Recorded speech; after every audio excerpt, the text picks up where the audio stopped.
Except on my cat. Oh no. Okay, good evening, everybody. Tonight is Tuesday, September 26th, 2023. We typically do these on Thursdays, but tonight's a special occasion. We're talking about a story tonight that's gotten some attention. And, we normally cover politics and we try to cover local races and so forth, but this is a non-political show. If it ends up becoming political, it's because that's where we end up. But we're starting with a story that should be of interest to everybody and anybody, regardless of party or if you're even a member of no party. So this is really for everybody, okay? And I'm happy to be doing this tonight. Let me welcome Tate Simmons. Tate, welcome tonight. Our friends Valerie and Diana are with us as well. And thank you, everybody, for joining us tonight. Thank you, Ray. Yeah, thank you. Thanks for having us. Tate, so your cat was Spirit, and the subject of tonight is we're broadcasting in honor of Spirit and Toast, who were two cats, and Spirit was your cat. So for those who are not familiar with the story, Tate, please tell us what happened. Yeah, so Spirit was my 17-year-old cat. I've had him literally almost my entire life. I'm 25 years old, so to say this cat has gone through every single part of my life that has shaped who I am is an understatement. So, Spirit was an indoor-outdoor cat. I live in a small beach community. The speed limit's 15 miles an hour. It's a very safe town. I mean, very rarely do we have, like, the biggest drama we'll have is, like, an old lady will fall, like, down her step and, get a scratch on her knee. It's a very, very safe community. So Spirit is one of my 5 cats that I had. He was my old man. He was the love of my life. So, being an indoor outdoor cat, he was on the beach every day. He was going across the street. He'd like sit in the dunes. I can literally see where he would sit. The town that I live in, like I said, is very small and it's very homey, comfortable cat haven. So on April 16th, Spirit, just to kind of give you a little bit of backstory, if you're not familiar with kind of what happened and how this escalated. So Spirit had broken his leg. A lot of the pictures that you'll see trending around, he's in a cast. Usually it's a few different colors. So like for the holidays, Long Island veterinary specialists were amazing. They would decorate his cast in different colors and put like a turkey on it or a Frankenstein for Halloween. We're still not sure how he broke his leg. He was getting old, so he was missing a few high jumps to our counters. I'm a very tall person, and our counters are very high in this house. But we're not totally sure how it happened. But what happened that day was my mom had gotten home and she saw he was limping and he looked like he was a little bit off. So she rushed him to Liv's here on Long Island. And the staff there was absolutely amazing. They were like, look, Leslie, that's my mom. Look, Leslie, he's going to be okay. He has many more years ahead of him. If you're committed to casting him, bring him here every week for a cast, let's do this. He's got many more years ahead. And I like to emphasize that because if they didn't think that a 17-year-old cat who had broken his leg would have a few more years ahead of him, they would have never casted him up. I mean, it's a very expensive thing to go through. You're there every single week, once a week, just getting it recasted for 4 months straight. But we did it, and the vet staff loved him, and they said, he's going to live a happy life once this heals. Long story short, he had his cast taken off, and we had been trying to keep him inside a little bit, but he was kind of a feral at heart, and he always wanted to be outside. He didn't venture far. He would go in the driveway, he would lay, he would sun his leg, let his body toast. It's funny I say that word. Let his body toast in the sun, and he was just a happy cat. But the morning of April 16th, he had ventured 6 feet off my property line. If it was daylight out, I could literally show you, looking out my window, where he was picked up. He had hopped the fence and he had gone to the house directly behind us, who had out-of-town company visiting from Virginia. Unfamiliar to the cat, they fed him a meal. He had a collar on, and after he ate with his full little belly, he laid down in their driveway in the sun. And they said, "Oh, this cat must be abandoned. He looks old and looks a little fragile. And like, what's up with his leg? Like, we're going to call one of the animal shelters in the area." So, of course, the go-to shelter is Town of Hempstead, as we are a Town of Hempstead community. And it was a Sunday morning, and somehow they got animal control to come and pick him up almost immediately. My mom had let him out only an hour prior to him getting picked up. To kind of get into where things went dark, rather than bringing him to, the town of Hempstead Animal Shelter and putting him under a lost and found process or protocol or program that should have been in place, the driver didn't even ask the woman who called, Art, do you live here? Like, have you asked around to see if this is anybody's cat? He has a collar on. Like, none of those questions. You would have thought the collar would have been enough for him to say, oh, have you knocked on a few doors? Or like, there's probably a Facebook page here. You could have posted a photo. Like, have you done anything at all? He just, my cat went willingly with him. Like, he literally picked him up and put him in the back of the van. And that was it. So instead of bringing him to town of Hempstead Animal Shelter, they brought him to Central Vet in Valley Stream, which is the contracted vet for the town of Hempstead Animal Shelter. It's important to note here that since it was the weekend, and a Sunday especially, there was no vet on call. So since he was thinking, all right, well, this cat might, she's saying she's never seen him and he looks abandoned and his leg's a little weird, like, we're going to bring him to the our contracted vet. Once they brought him there, he was at the veterinary office for literally an hour or two at most. The vet ran tests, and it's important to note that she ran tests that all showed he was completely fine. And from there, she took off his collar. There was no program, no process, no, hold in place. And she euthanized my cat. So this was all within 2 hours. I think one of the big things also to note here is he never made it to any, like, there was no one stepping in to say, okay, like, he needs to go into, a 5-day hold, and we have to begin community outreach, and we have to begin posting on Facebook, and, we should do our due diligence and see what's going on. There was none of that. My cat was euthanized almost immediately. So the one thing too that's really frustrating here is that the test that she ran, since everything was fine, and we've had vets since this day look at the records, since we were able to, FOIL for information, no vet can find one reason why he was death worthy. And what she really did was she looked at his old age, which she diagnosed him wrong. She said he was 9, he was 17. If that doesn't show you what type of veterinarian we were dealing with, I don't know what does. How do you miss almost a 10-year age gap in a cat? And she looked at his leg and she's like, he's not going to stay. And they euthanized him. So jumping forward as to how we found out, after about a day, and he, like I said, his name was Spirit for a reason. He was super outgoing, super spunky. If he was gone for a day, I knew he was usually like in the dunes, in the jetties, like doing his thing. But once it hit 2 days, my entire family and I started to look at each other like, there is something really wrong here.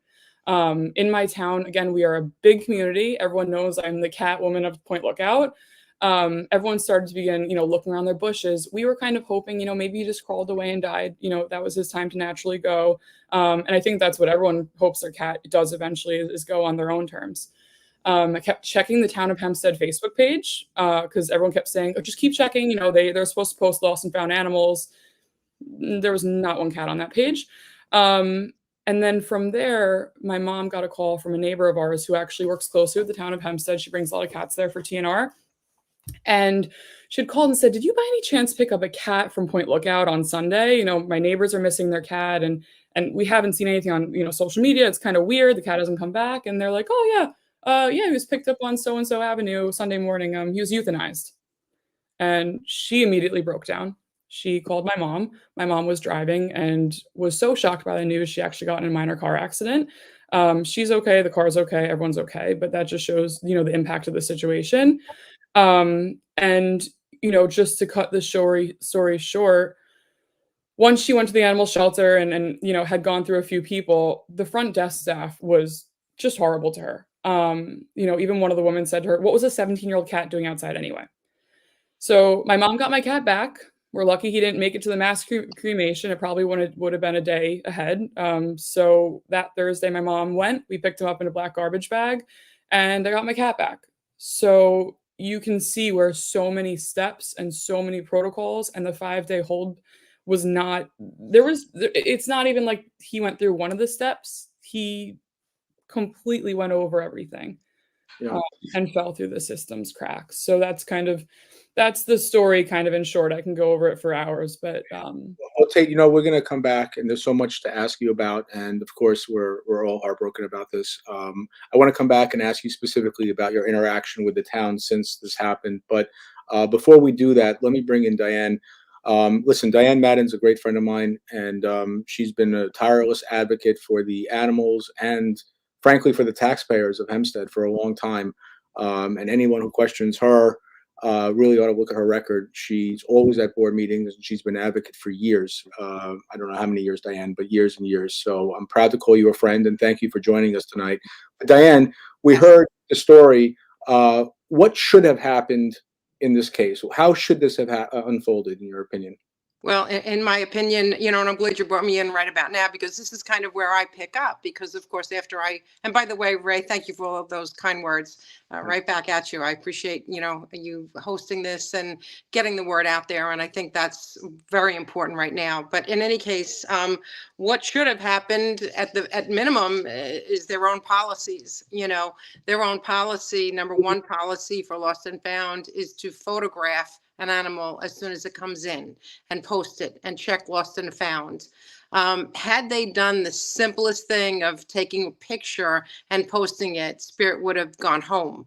As you know, with social media now, it spreads quickly. If you have Wantagh, Belmore, Point Lookout, all of these towns have about 5 or 6 pages, and animals, thankfully, are getting back and reunited.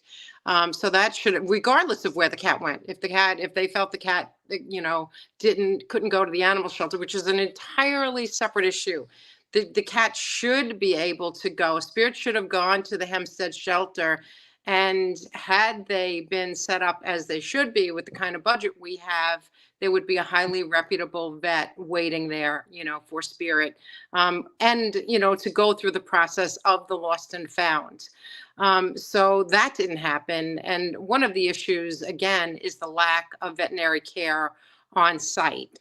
For the amount of money, I mean, and when I say we, not willingly, we are forced as Hempstead taxpayers to pay millions and millions of dollars in contracted vet expenses. In fact, I was reviewing the 2019 audit. That was the most recent. And most of the expenses were the contracted services and salaries. So you could see that although they say a lot of money goes to the animals, it really doesn't. It goes to contracts. And again, for the amount of money they're spending in contracted vets, and I know Leslie, Tate's mom, had foiled 1 month of Central Vet's expenses. They could have 24-hour, top-notch, in-house veterinary care. And these kinds of situations I would think they'd be entirely prevented, if not almost prevented. And the other issue is that there is no full-time employee, in spite of a $4.5 million budget just for salaries. There is not one employee assigned exclusively to lost and found to make sure that every protocol is followed, the photo, the posting, in fact, expanding the social media and the technology that's out there now. What I came across just before we took this call is also their own euthanasia policy, their list. So they have a list here, and it requires Town of Hempstead euthanasia checklist. And they developed this checklist because of all the animals, the owner's animals that they killed accidentally or through the contracted vet. So this requires the description of animal, intake information, lost and found check, a photo check, the case and name, the cage, the reason for euthanasia.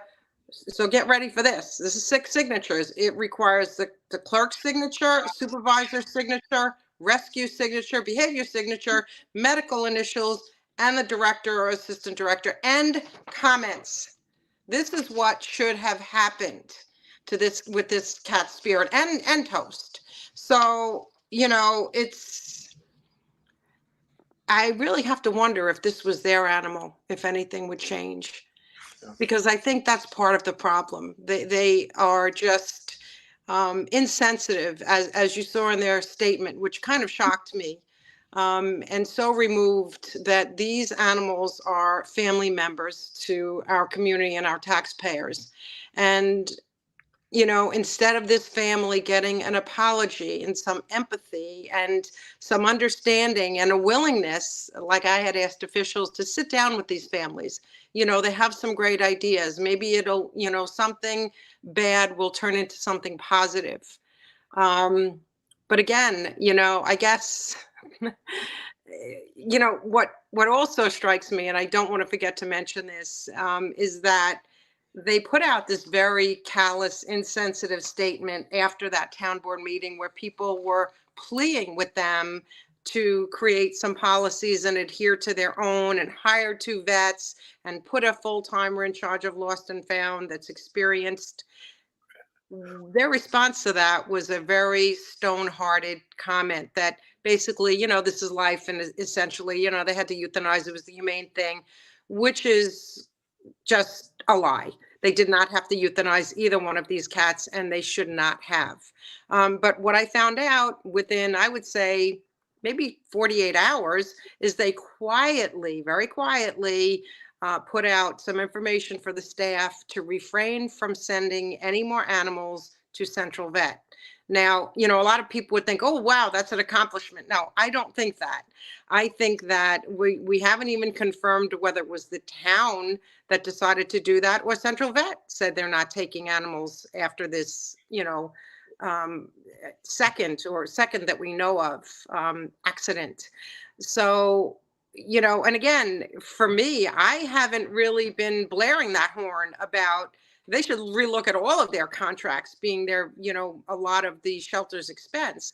But again, I don't think the contract is the main issue here. I think the main issue is sheer incompetence, lack of experts, lack of adhering to their own laws, their 5-day laws and their policy, and lack of having to, experienced vets. Dan, we're going to get back to how the town has reacted to this, and you mentioned the press release and so forth. But I want to pick up on something you mentioned. And Val, let me bring you in on this because you and I were talking offline. Let's take a look at the page, and maybe Val, you can comment on what we're looking at exactly. Okay.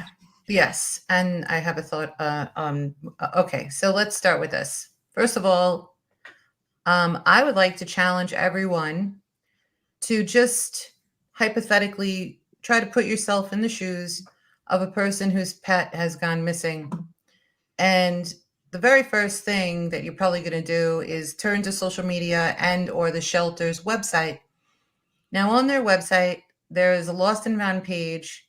And the first couple of things on that page are basically instructions telling you how to not lose your pet. So that's the first thing that I wanted to mention because I brought this up a year ago with a town official, the shelter liaison. And I said, please, this website really needs to be reworded. This is, number one, not helpful. It's as if you're telling someone who just got into a car accident how to avoid car accidents.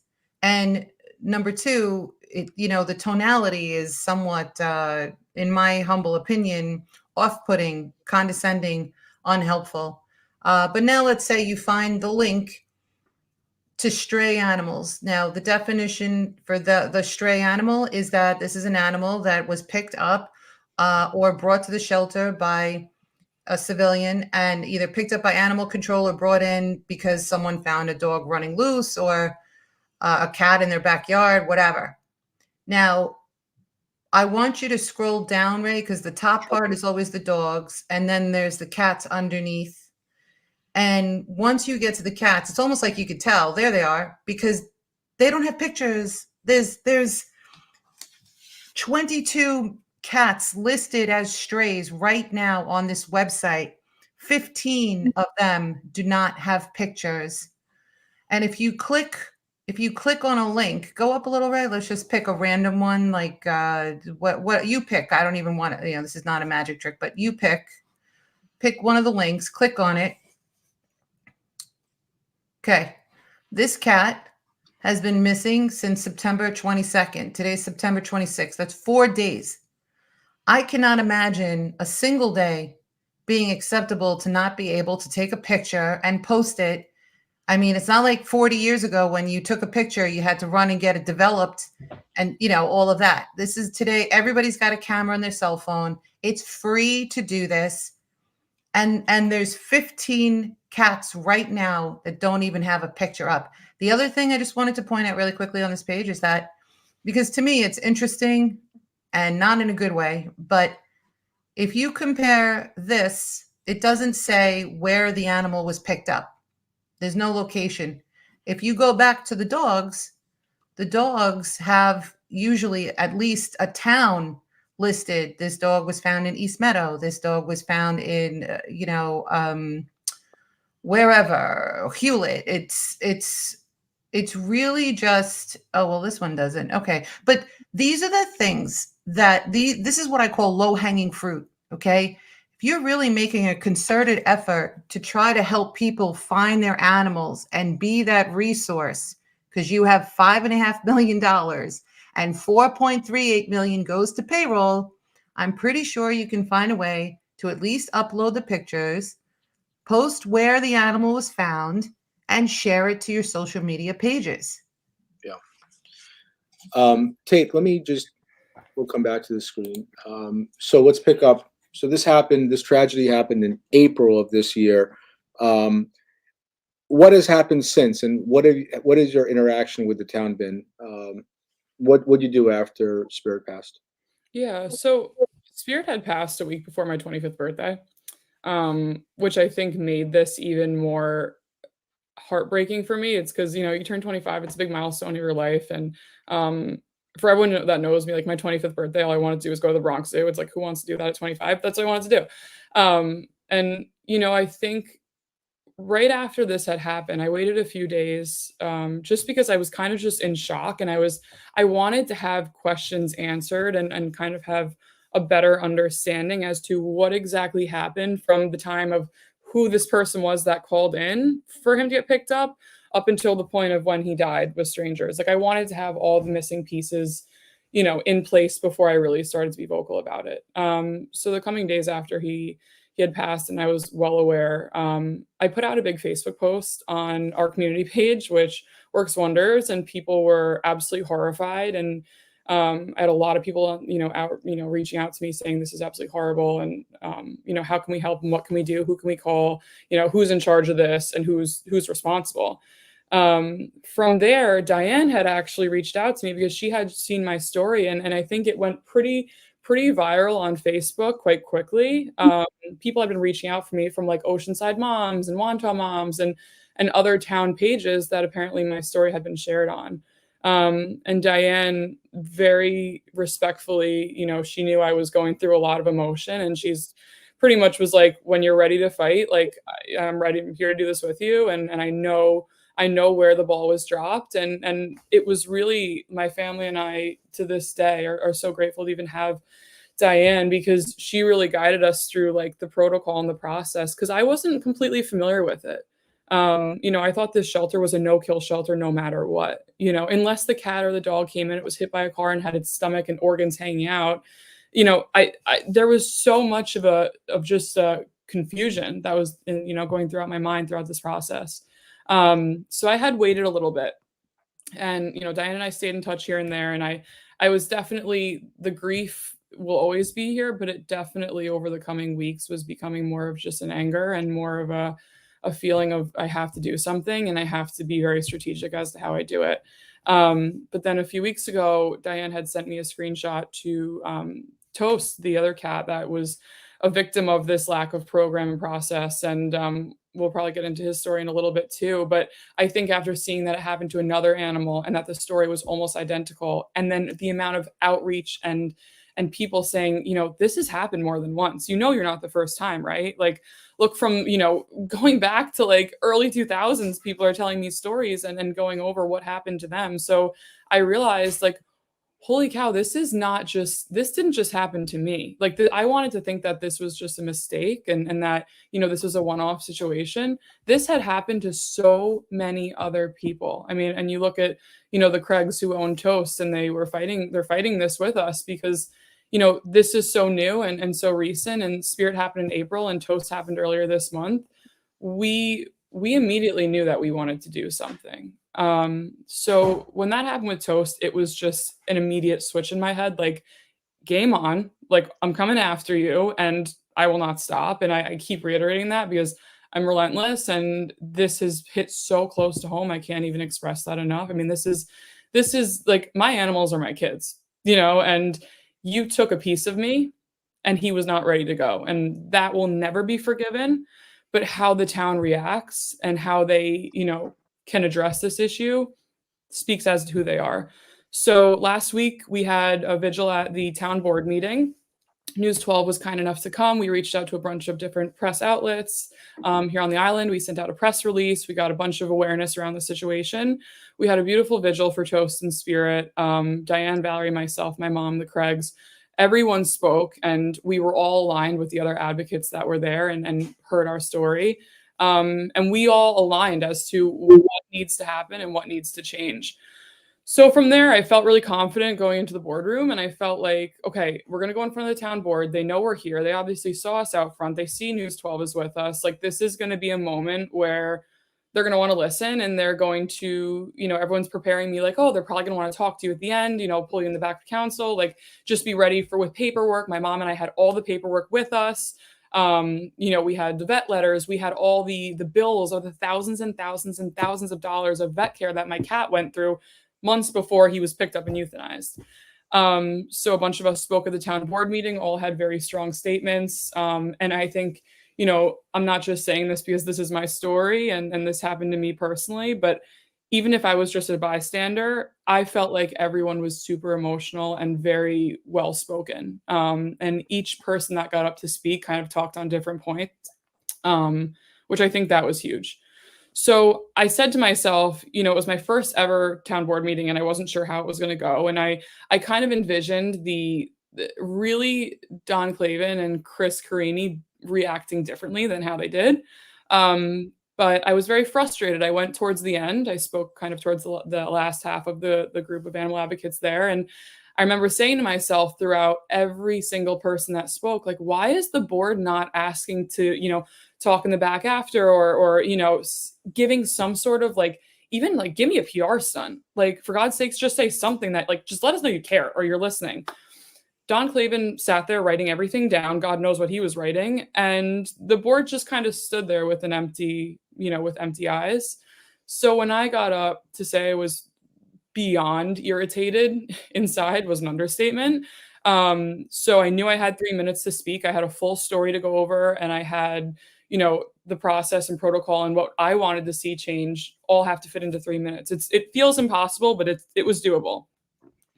Towards the end, I remember looking up and looking at each one of those board members and thinking to myself, someone give me some sort of emotional response.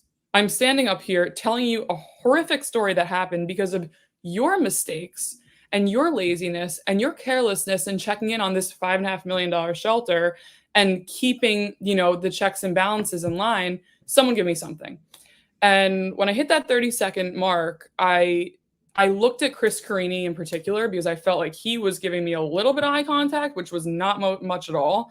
And I basically said to him, like, I know you're scared. Like, he should be scared of this situation. For God's sakes, this happened in the community in which he's taken an oath to protect.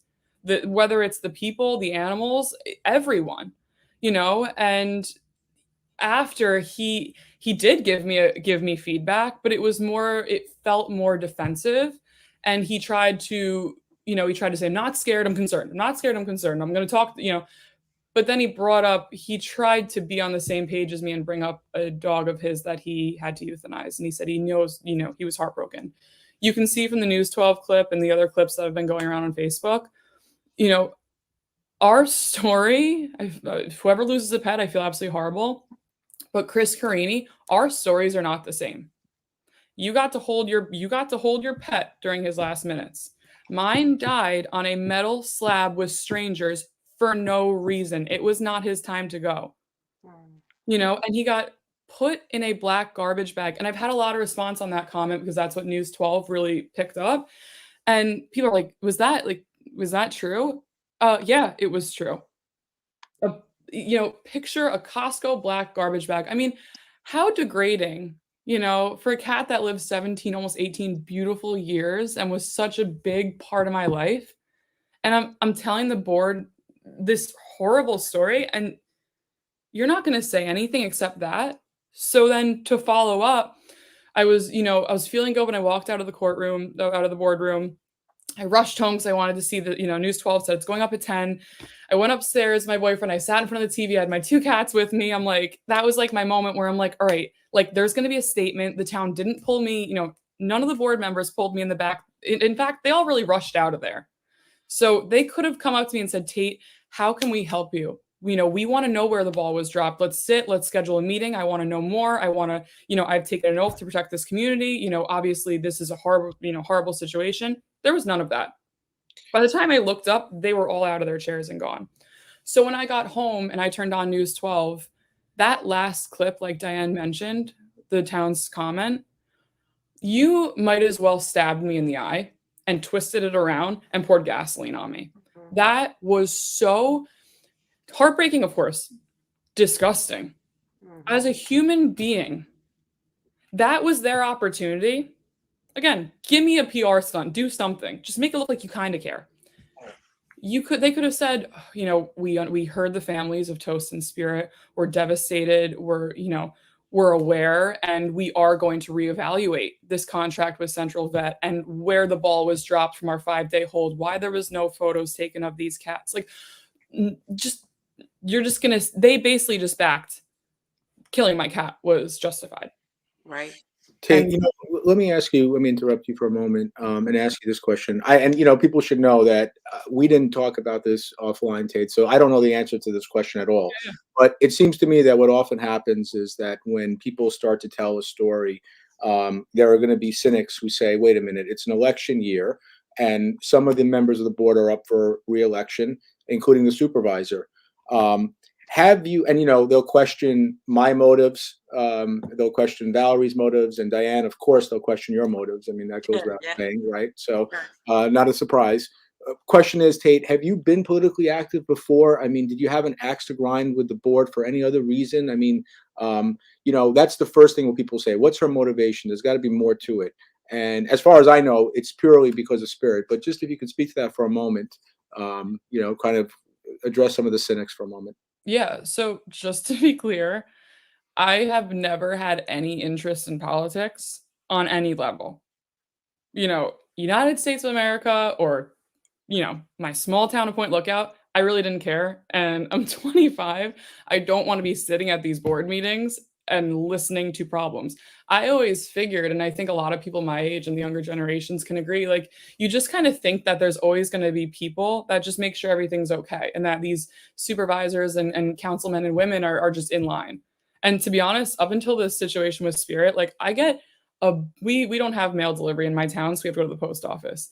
And all I see on the sorting table is Don Clavin, like vote for Don Clavin or vote for this one or vote for that one. I don't even look and I don't even vote. So I had nothing against any of these people, and before this, I wanted to think that they just always had, who doesn't love animals and who wants to see a cat or a dog suffer and who wants to, just hear these horrific stories. Like, I just thought that everything was in line. I mean, I'd heard a little bit of things here and there about the shelter and I knew there was issues, but from a political level, there was never. This is my first time really kind of getting involved and putting my nose in the books and looking through statistics and now understanding like it's really important to know who you're putting in office. And it's important to also know, when they're up for re-election or when they're, first initially running, like to really listen to what they're speaking to and to hold them to what they're promising. So, before this, I hadn't had any interest, but now it's unfortunate. I have to be. I'm the younger generation of Nassau County and how the framework that, whether it's Don Clavin and Chris Carini and the rest of the board, the framework that they're laying right now is going to affect me moving forward. And it's going to affect everyone, all generations moving forward, but I'm going to have to be the one to clean it up. And I think I've said this before and I'll say it again. It's just embarrassing to me because you trust the board to make the right decisions and to have every living creature's best interest in mind. Don Clavin will come to my town for a stop sign installation and do a big photo op in front of it. But my cat was abducted and murdered, and there's many other victims, and I can't even get one email. And I just want to note, Diane had helped me craft a really beautifully written email, and I looked over and over and over and over and over, and I read it and again and again and again. I had a little bit of pieces here, there. We all collectively looked at it, and each and every one of the board members received that email. It was Thursday. I gave them 1 day. The board meeting was Tuesday. I gave them Wednesday. They said they're going to regroup. Chris Creaney said they're going to regroup, and then heard nothing. So Thursday sent out mass emails to all of them. Don Clavin CC'd on every single one of them, and he got his own. I have not gotten one response. Do you know, I sat online because I'm like, maybe my Gmail account's broken. Like maybe, you know, with the election coming up in November, like, I don't know, like maybe Gmail's flat. I don't know. God knows what I was thinking. I never got an email. And I've checked spam. I've checked everything. Not a phone call, nothing. Okay, Diane, I want to bring you in a moment, but let me just read a couple of comments. Our friend Kevin Shaquille says, "Hey guys." Vivian McShane says, "My sincere sympathy. I feel your pain." Shelter Cats podcast writes, "Just breaks my heart." Vivian again writes, "Wow, such negligence." And so thank you for the comments. And Tate, Diane, and Val, you know, people comment and watch this on the replay, so please keep an eye in case there's any questions or anything. Diane, let me ask you. I mean, we're all talking about a very specific situation that happened, but what is the overall situation with the shelter now? I had heard and was hopeful that there had been some improvements. This situation, as horrible as it is, notwithstanding, is that the case, or where is the shelter and where is the present administration as far as managing the shelter? Well, I think they're having some regrets right now. But, you know, overall, I mean, as you know, and I'm glad, you know, again, I'm coming in at this point because it's very important to point out that when I was tagged, as I am in many, many cases every day in animal related issues, and I was tagged a number of times on Tate's post, that was important to me, not only to reach out to her because my heart broke for her and her family. It's like you just want to turn back time, you know, but I wanted to bring this forward to the appointee and deputy commissioner I was working with at Don Clavin's request to get some of these issues fixed. Um, Don Clavin had agreed, but as you know, when I ran for office and we were, you may know this, Ray, I don't know if Tate does, but you know, on the News 12 debate when I ran for supervisor against Gillen and Clavin, and also the debate that was with the women voters, he made a commitment, Don Clavin. He said that League of Women Voters, he said that he would bring me in if he won, and that he recognized all of these shelter problems and that he'd bring me in and work together. And after he was elected, COVID hit, so that was an issue. And then, of course, we raised a lot of awareness because he cut the TNR program entirely, which it never had to be. It could have been contactless. Regardless, they restarted that. I think at that point, he was willing to take a look at the shelter. I believe he visited the shelter and was not very satisfied with what he saw and experienced. And at that point, he spoke with me and was going to set up a liaison to start working together and fixing it. And he started by talking about who he would assign as an acting director. And I agreed with his choice. I would have liked to have seen someone come from the outside, in complete honesty, because I know that the shelter was basically in ashes and needed a complete overhaul. And I was concerned about the political influence. And I know you started this, Ray, by saying, you know, we try to stay away from politics, but animal welfare is 100% political, which is why I think in all of this, what I am delighted most about is Tate's interest in politics. I really think she has a future in And I agree with her. You know, we're carrying this torch, and part of it is for her generation, you know. And it would be delightful to see someone with this kind of energy and honesty, integrity, and just love for people and animals to run for office. But And I just, you know, I'm sorry, Diane, I don't mean to interrupt you, but I want to go back to your original point, and I couldn't agree more, by the way. I probably should have started off by thanking Ray for doing this and also for expressing my deepest sympathies to these families who lost their pets, which is something the town just doesn't seem to be able to do. I don't know why they can't express empathy. It's not an admission of guilt to just tell someone that you're sorry for their loss. But Diane, you started off talking about, this is a really important point. Started off talking about how immediately after Tate's cat was murdered, I can't even use the word euthanized, Spirit was murdered. Diane sprung into action as she normally does. She jumps onto her computer. She refers to foiled documents that she's had. She has a collection probably the size of the Grand Canyon, and she does her due diligence and she draws up written suggestions. She takes hours out of her life away from her family, and she does all of this for free. Okay. And she submitted it to someone at the town. And I guess it's still in their inbox. But the point is, had they listened to her suggestions, this other family of Toast would still be alive today. At least that would have been one animal who would have been saved. And I can guarantee you that all those other cats that don't even have a picture on their website, it would be a different story. And it's important to hammer that home because, Ray, you know this, the town reaches out to Diane. This has been happening for years, and they milk her brain.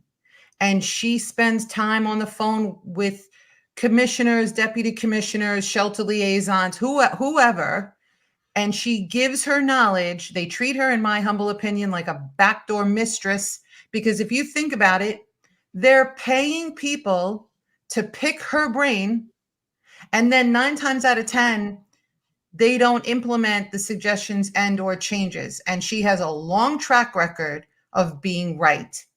She was right about Brock, the dog that she said was the poster child of mismanagement at the shelter.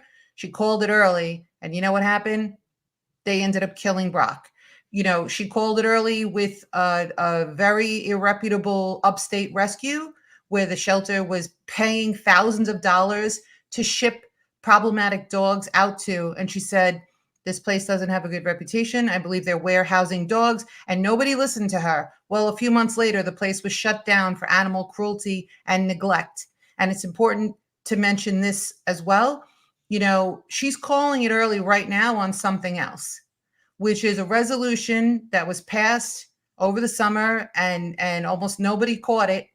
But there was a resolution that was passed basically with a blank check that's going to pay rescues, no criteria required in the resolution. So you don't know the reputation of the rescue, the location, no one's doing site visits.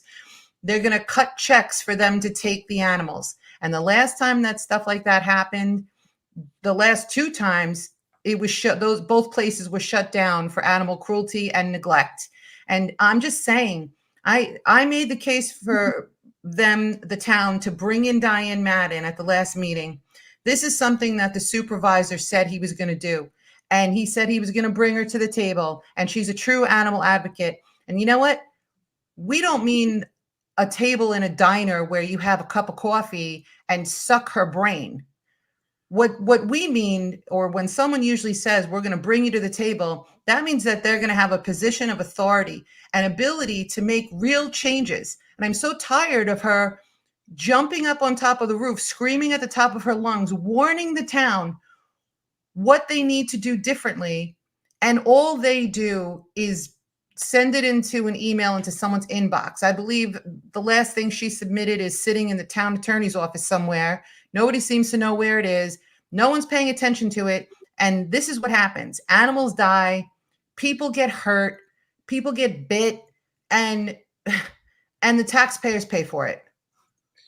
You know, thank you, Val. Tate, what are you doing now? How do we keep up the fight? I mean, listen, our intention tonight is to produce something that is shared and that the word gets out, and that people who weren't aware of the story, your story, are now aware. And and I want to pick up on what Diane said. Yeah, I had said that we try to avoid politics. What I really should have said is that this is an issue that should be of interest to everybody, of no matter what their political persuasion is. And yes, of course, there is a political aspect to everything. And when you vote this November, as every November, please consider everything that goes on, including stories like this.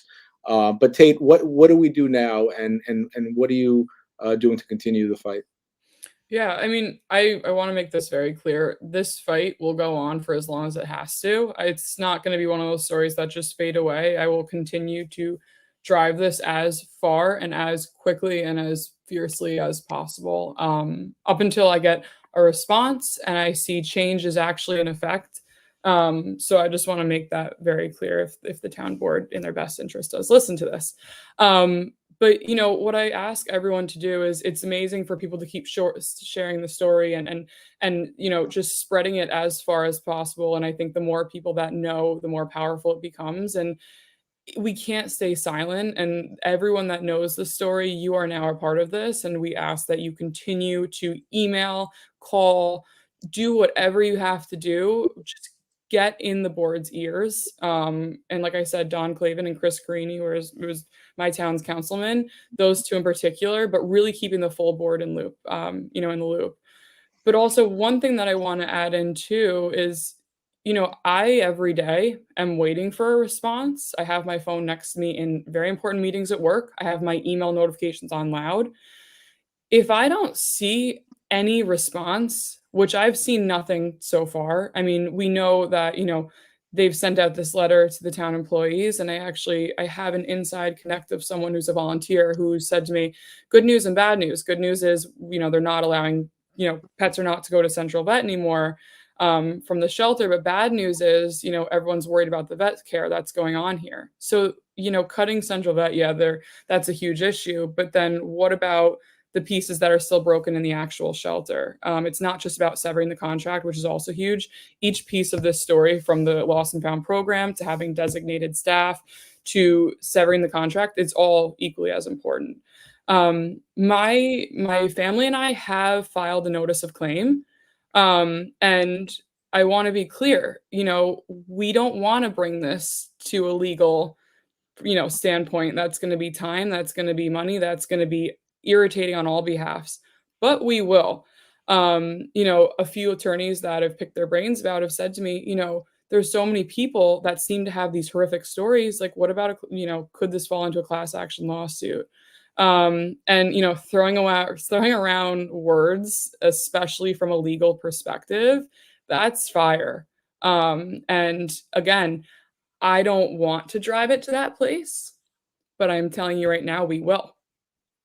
And Tate, I want to reiterate something you mentioned from the outset of the story, which is that Spirit was A, wearing a collar, you said, and B, was found 6 feet away from your home, right? Yep. So somebody who doesn't know anything about animals or cats, just those two simple facts alone would tell somebody, you would think that this cat belongs to somebody, right? It's not a stray cat, and there's a collar. He's wearing a collar, so you would imagine that anybody would be able to figure this out and say something is, we have to do something to find the owner of this cat.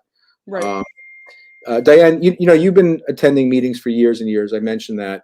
The great irony that some of us feel is that we know that some of the town board members and maybe the supervisor himself have their own animals, right? So we sometimes wonder how it is that they can be so callous when it comes to other people's animals and the animals at the shelter.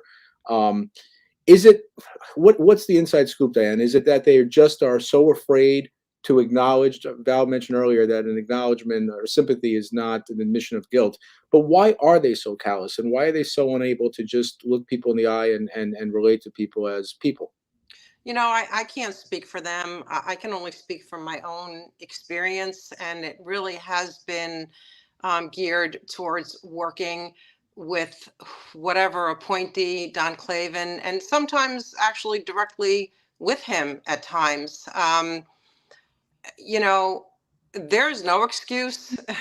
As Tate said, these are our representatives, and for them to be blank and not responsive is like pouring salt on the wound. But getting back to Don Clavin and the shelter, I'm really very saddened about this whole situation, because I do believe that he had good intentions when he changed, management, and he made some very independent decisions initially, as per my suggestions, and he went against who I believe was the party and some of the advice and direction he was hearing.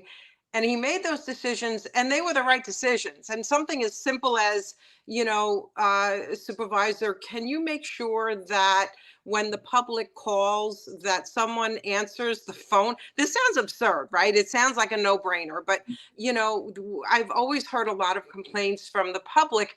Let's say a dog gets hit by a car, God forbid, and they're calling the shelter, and then they go through like 5 prompts and leave a message. So he agreed with that. I hit resistance on that, but Don Clavin stuck to it, and he had it done.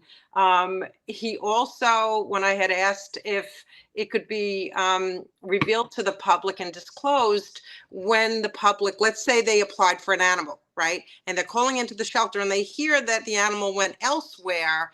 The way the policy stood and the way management was sticking behind this was that they couldn't tell the public anything, and I said, can they at least convey to the public whether the animal was adopted or went to rescue? This way they can determine if they can then turn to that rescue and get the animal. And Don Clavin made the decision as per my suggestion. So he was showing a lot of signs of doing things in the best interest of the animals, in the best interest of the community.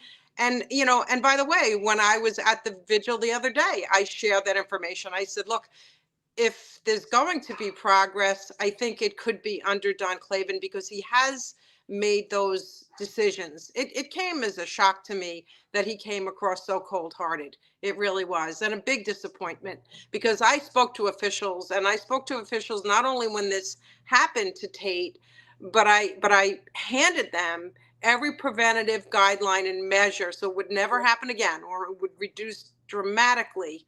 And I think that's what's I'm so troubled about, is that they had it and they did nothing with it.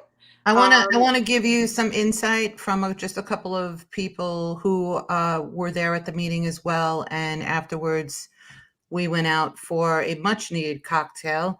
But a very good friend of mine since high school, I don't want to say how many years exactly, but it's quite a few. She attended and she sat there. She didn't speak, but she took it all in. As well as a good friend of ours, Diane, an animal advocate with HSUS, and afterwards, and one other actual, and I didn't even ask the question, but they just kind of started talking amongst themselves at the table, and they were like, I can't believe how they treat people. Like, they don't even look at the people who are speaking. They're sitting there, they're signing papers, they're looking on their phones. It's as if they're not even listening. And they were all very, very disturbed by that. And the bottom line is, the shelter, the 2 instances where I was urging them to make some of these changes, that's the time where they didn't take any of my advice, and they ended up getting the worst press because of it. And I keep saying, these are Don Clavin's friends. I mean, if you were someone's friend, you would forewarn them and you would say, look, I think this is how you should handle this, so that News 12 isn't coming in and making a mockery out of the animal shelter. And it's just really mind-blowing. And I keep pointing to Don Clavin, because he's the one that made the promise to bring me in. He's the one that made a commitment to fix the animal shelter. And I keep, urging him that you need to reject all of these excuses wherever they're coming from and start issuing direct orders. That's all he has to do, is pick up the phone. I was on the 4th floor. I watched Santino do it enough, and I watched heads roll then. Don Clavin can. This will go in the direction that he wants it to go in. And, I hope he goes back to where he started. and, commits to making these changes, because I too would like to see it in a, friendly way, even though if they file a lawsuit, they may get all the changes they want through that lawsuit. So I certainly support whatever these families decide to do. And, it's pretty clear what side I am standing on. And I have, in the past year, chosen to only attend two of those meetings. One, when they decided to hire another unqualified trainer. And by the way, I believe they've done again since then the same thing. But, again, it really all goes back to Don Clavin. Are you going to bring in experts? Are you going to, provide enough staff so that the work gets done? It's, this is on him now, and I hope he does it. Dan, I'm gonna take back what I said earlier, and I'm gonna interject my political opinion in a moment because I can't help myself. But Yay. before I do that, let us also acknowledge we're talking obviously about Spirit, but we also want to honor the memory of Toast, and who suffered a similar circumstance, right? Yeah. So if anyone wants to talk about Toast, but something similar happened, right? Yeah, very similar. What's so disturbing about Toast's story as well is the fact that this cat, 14-year-old cat, indoor outdoor, was picked up by a neighbor who I have no doubt had good intentions. They thought they were bringing a stray animal to the shelter.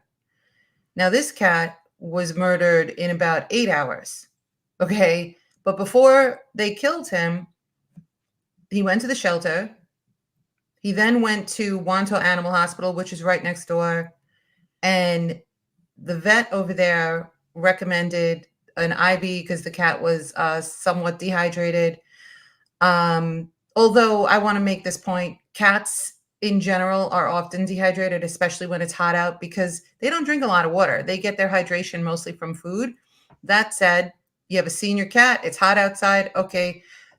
The vet said, give the cat an IV and monitor it. The next thing you know, this cat is now being transported from Wanton Animal Hospital all the way over to Valley Stream, half an hour away, to another animal hospital, Central Vet, once again. And they decide run the same test that Wanta Animal Hospital just did at the taxpayer's expense, and then they killed him. Okay, so that is incredulous. All of this happened. Oh, and by the way, the cat sustained an injury that he did not have at Wanta Animal Hospital. So somewhere between Wanta and Valley Stream, this cat hurt itself in the carrier or the crate. And I'm kind of glad that I'm talking about this because I wanted to mention this. I think this is an important point of comparison. In 2018, I found a obviously sick or injured, I wasn't sure which one, cat in the middle of my old block. And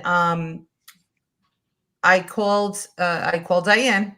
Everybody does, but she advised me to call the shelter and say, there's a sick or injured cat. Here's the address, and it needs medical attention. And again, this is stuff that taxpayers pay for.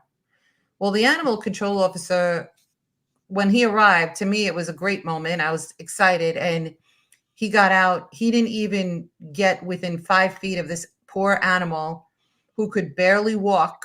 Okay. And he just went, oh, the cat's old. And he started to walk away. I was like, where are you going? And he's like, it's an old cat. If I take it in, it's just going to be like put down probably. I said, wait a second. At the time, we had a $4.5 million shelter. And I go, this cat needs medical. This cat needs help. So the bottom line is he left. Diane and I raised hell. And we got the right people on the phone, and we were able to get another animal control officer to come to my house. At this point in time, I had a friend at the time, a trapper, who picked up the cat, and now this cat is in my house. Okay, so the trapper said, Oh, I hope it makes it. This cat looks like it's in bad shape and completely caved in, emaciated. So animal control comes to the house, and now we're on the phone, Diane and I, with some high-ranking people at the town. And I was adamant. I was like, do not kill this cat. Do not kill this cat. Okay. So here's the report, just to give you a comparison. The cat had many missing teeth, missing hair. The animal control officer wrote, not sure if hit by a car. Tested light positive for FELV, uh, dehydrated, low temperature, very thin, and ocular discharge. You know why they didn't kill this cat? Because they knew we were hawking the situation. We had Right. eyeballs all over it, right? Mhm. Now, this particular story had a happy ending. I was able to foster the cat. 3 months later, she was back to 10 pounds. She was at 6 pounds when we got her, back to 10 pounds. And then I found her a wonderful home. And this cat lived another 941 days just because it had some TLC and we refused to allow another quick kill. Now, I feel horribly because this has been going on, these quick kills. They've been going on a long time at this shelter. I sent Tate the video from 2017 about a dog named Oso. Laura Gillen actually campaigned on the back of that animal being killed within 24 hours. And it's a shame because we got her elected and then she betrayed the animal. So then we got her out, but that's another story. The whole point is that, and who was at that press conference speaking for the animals? Diane Madden. And I just want to say one last time, because I know they're listening. I know this is going to get to the board. It's time to bring her in, like you promised to do so, and listen to her, because you know what? You're paying people like $50 an hour to pick her brain. So why don't you just bring her in? Val and Tate and Diane, we one of the themes of this has been the approach of the board since this tragedy has happened. Tragedies, plural. Um, my interpretation is that anyone who has gone to a town board meeting realizes that there are people out there who broadcast this. I think Felix does a great job getting the broadcast out there, but it's not quite the same as when you're there. It's like going to a ball game. You can see the grass on TV and it looks great, but when you're at the stadium, it's totally different.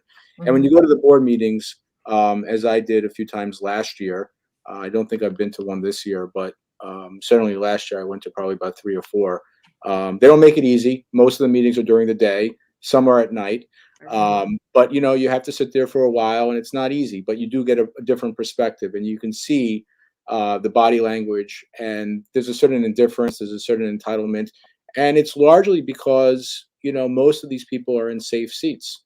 And this is me going political for a moment, but I implore Democrats or anybody else interested in running for the town board to attend meetings on a regular basis, if for no other reason than to keep these people on their toes a bit.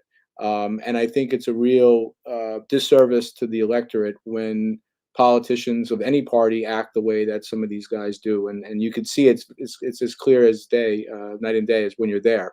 So I do think that anybody interested in running for board or supervisor or any position, or if you're a concerned citizen, you really should make it a point to attend some of these meetings. So that's me going political for a moment. Tate, it's been about an hour, and I thank you everybody for your time, but I wanted to give you the last word. Any thoughts? And if people want to get involved right now, what should we be doing?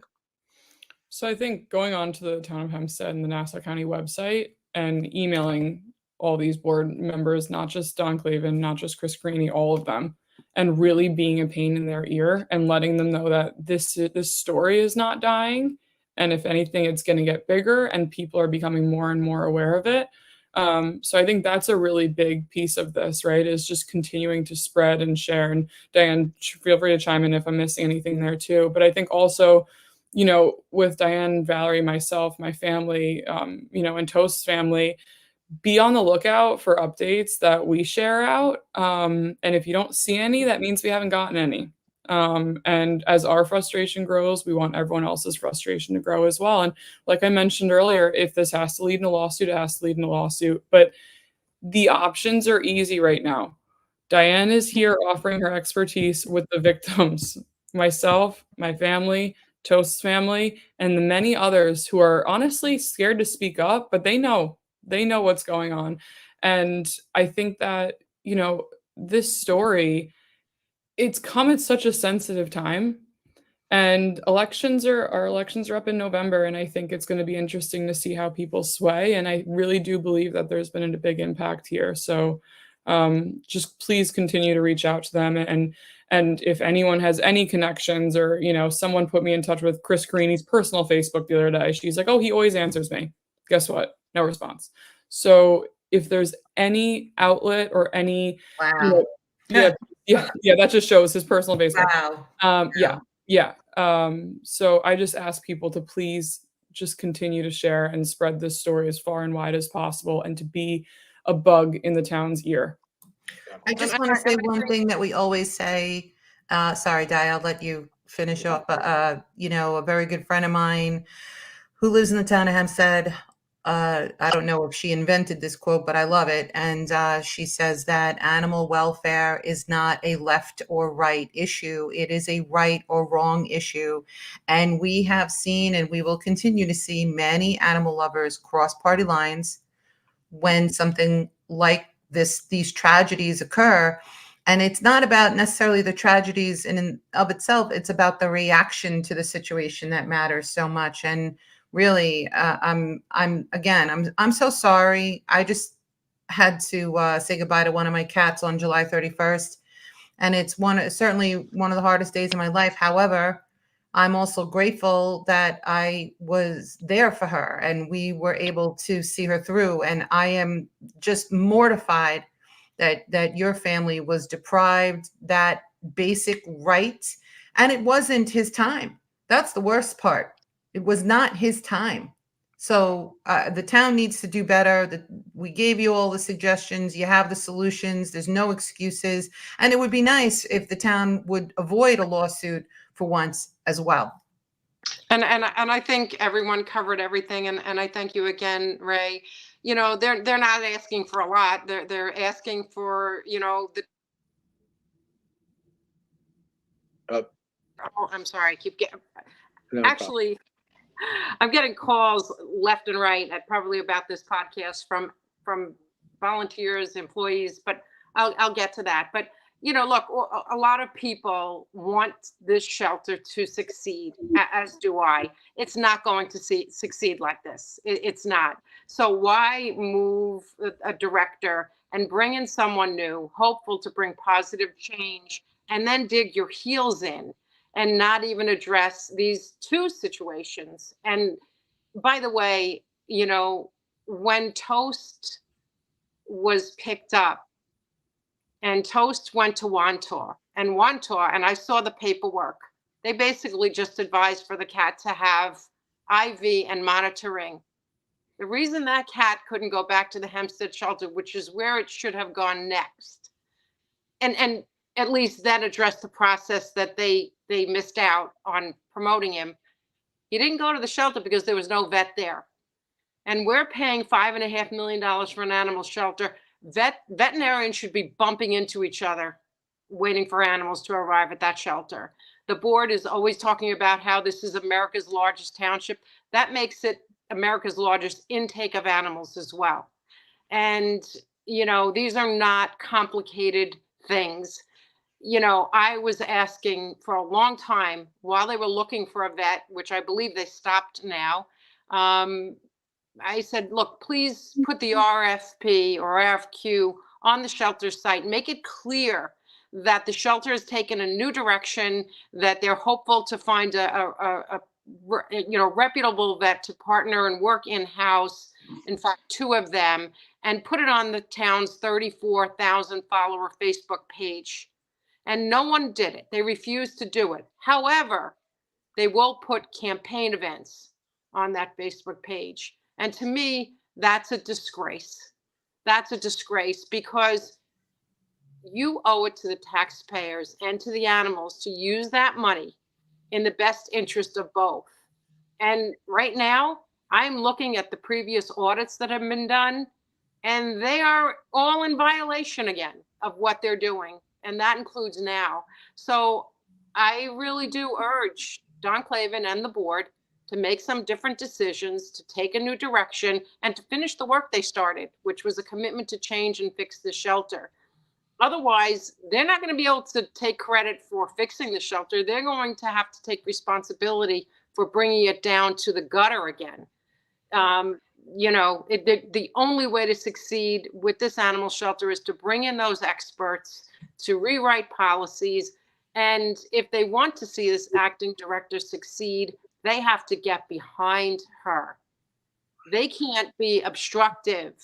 It took me 4 months to get someone hired in that building that's blowing everyone else away. And that's what needs to be done. They need to bring in people that really care about animals and that have the experience and the skills to do that. It's not complicated. So thank you again, Ray. I want to thank you for your many, many years of commitment to this cause.